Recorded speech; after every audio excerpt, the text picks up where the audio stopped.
Hi everyone, welcome back to my channel. We are making a really cute painting today. Start by drawing some triangles on your watercolor paper. If you have seen my previous tutorial on the Christmas tree bauble painting, then this is a very similar concept to that. Just instead of the ornaments, we're going to work with Christmas trees now.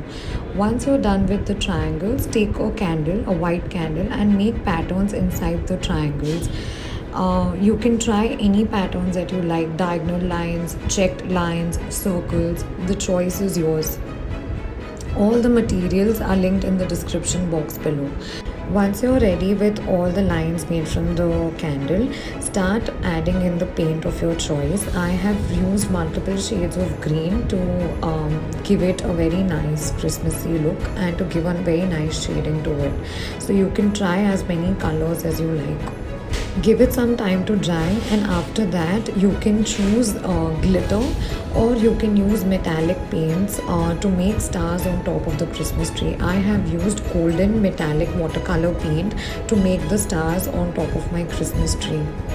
If you like what you're seeing, don't forget to subscribe to my YouTube channel. Once you're done painting all your stars, take out your black pens to add highlights and add stems to your Christmas tree. You can add a border of your choice as well. And tada! Merry Christmas!